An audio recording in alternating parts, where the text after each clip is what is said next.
ધોરાજીમાં પણ રસ્તાઓની હાલત અત્યંત દયનીય છે। ખખડધજ રસ્તાઓ લોકો માટે સર્જી શકે છે મુશ્કેલી।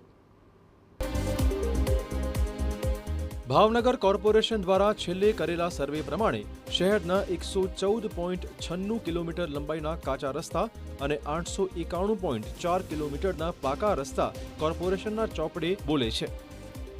સામાન્ય સભામાં નગરસેવકો શહેરના ખખડધજ રોડ માટે હૈયા વરાળ કાઢતા હોય છે, પરંતુ તેને પણ તંત્ર ગણકારતું નથી।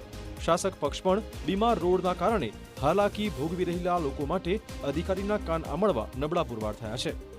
એક સામાન્ય વરસાદ જેને કહી શકાય તેવા વરસાદમાં જ મસ્ત મોટા ખાડાઓ પડી ગયા છે, રોડ તૂટી ગયા છે। ખાસ કરીને તો એ પણ વાત કરવી છે કે જે હમણાં જ એક વર્ષની અંદર જે રોડ બનાવવામાં આવ્યો છે તે રોડમાં પણ બહુ મસ્ત મોટા ખાડા પડી ગયા છે, ત્યારે રોડ વિભાગનો આ ભ્રષ્ટાચાર ખુલ્લો પડી ગયો છે।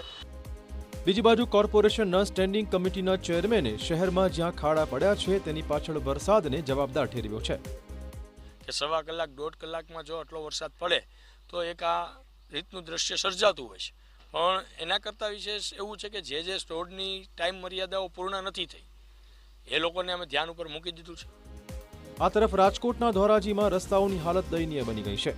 આ રસ્તા નગરપાલિકાની કામગીરીની પોલ ખોલી રહ્યા છે। રસ્તા પર ઠેર ઠેર પડેલા ખાડાના કારણે વાહન ચાલકો ડર સાથે રસ્તો પસાર કરવા મજબૂર છે કે રોડ રસ્તાની અંદરમાં એકદમ ખાડા ખબડા પડી ગયા છે, કાંકરા ઉડે છે, ગાડીઓ સ્લીપ થાય છે, ઘણા પડી જવાની એવા પણ સ્લીપને કારણે પડી જવાના પણ એવા દાખલા જોવા મળ્યા છે, જેથી કરીને ક્યાંક ને ક્યાંક તંત્ર ભર ઊંઘની અંદરમાં સૂતું હોય એવું મને લાગી રહ્યું છે।